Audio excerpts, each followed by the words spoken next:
Hey everyone, does it drive you crazy that your husband can eat more food than you, eat junk food, and not gain weight? Well, I want to today go over why that is. And what it has to do with, obviously, is calories. And let's look at the resting metabolic rate of the average male and the average female.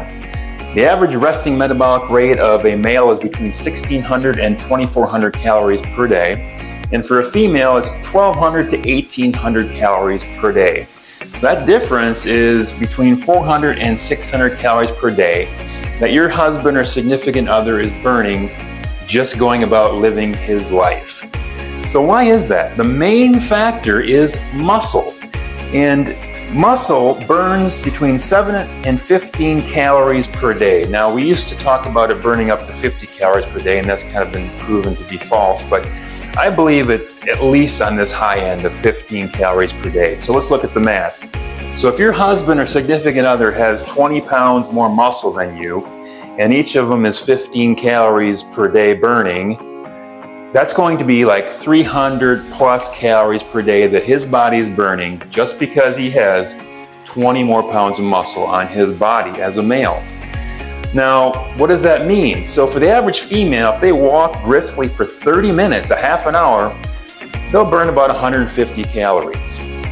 So by having 20 more pounds of muscle, your significant other, your husband, is like him going for a 60-minute walk, a 1-hour brisk walk every day, 7 days a week, 365, never missing, no weather, no cancellations, no sleeping in, every single day of his life just because he has more muscle. Now, how do you gain or lose muscle? Now, how you lose muscle is by aging. So as you get older, you tend to lose muscle. So use it or lose it. So that's why strength training is so important. Now, what's more important? Diet, protein, or strength training? I think we're definitely over advertised on protein. Yes, you've got to have protein to maintain muscle mass.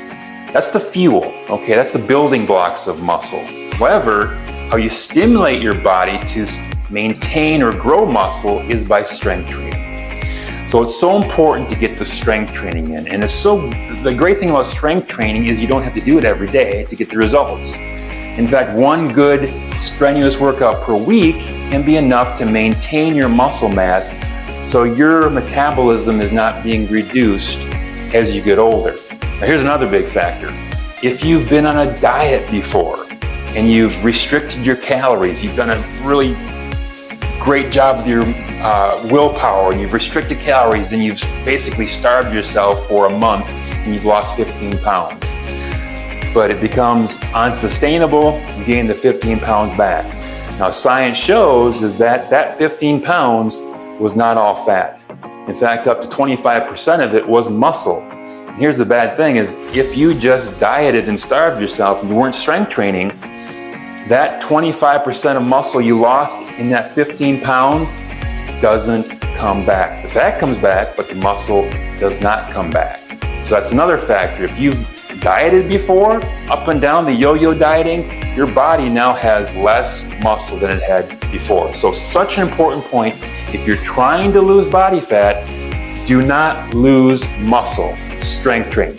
That's the key to keeping your metabolism high and for you to have success in getting the health and body you want and deserve. This is Dave. We'll see you in the gym.